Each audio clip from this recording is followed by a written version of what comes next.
Hello, I'm Jeff Murrah. I want to welcome you to True Texas History, where today we will talk about the real David Crockett in Texas.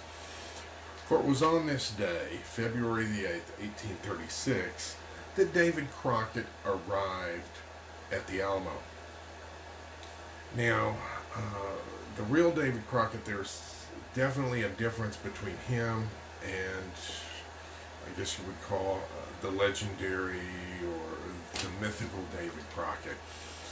Um, One, when he arrived at the Alamo, he arrived as a private, and he was serving in someone else's company. Because a lot of times we assume that he arrived with his entourage and he commanded his Tennesseans. No, that's not the case.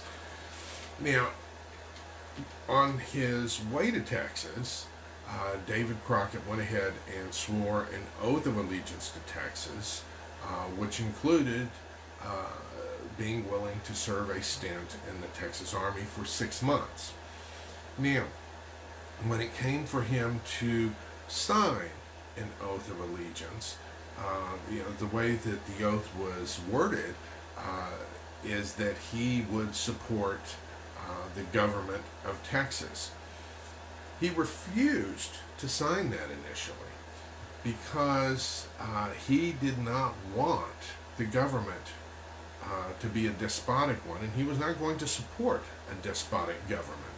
So he had them insert the word Republican government to make sure that it was not going to be despotic, where just one person on top calls all the shots. He wanted a representative government.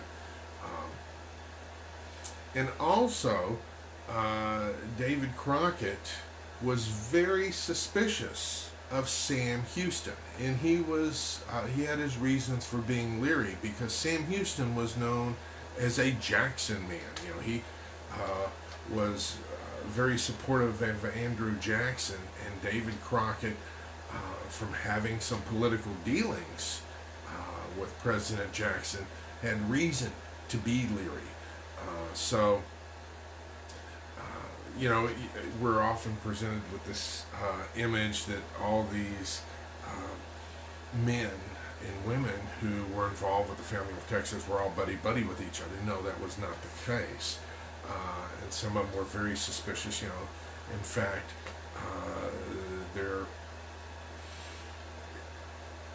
a case can be made that Sam Houston essentially came to Texas as an agent of President Jackson and essentially was doing his dirty work behind the scenes. I don't know if that is true or not, but it is one of those items up for debate and discussion among historians. But I wanted to go ahead and mention David Crockett's arrival at the Alamo.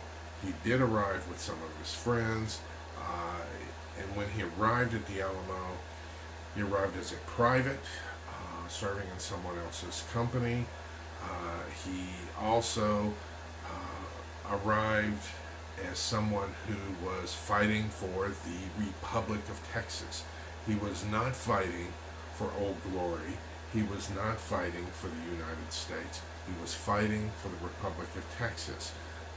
And this is something to keep in mind because there's so many, of course nowadays they will use the term disinformation, but let's just go ahead and say promoters of American myths that want to present that this was something other than what it was. So I wanted to go ahead and point out the real David Crockett and the significance of some of the stances that he was taking concerning Texas, including his insistence on supporting a Republican government. To go ahead and put history in perspective, this may change, how you look at David Crockett a little bit. He was still highly respected,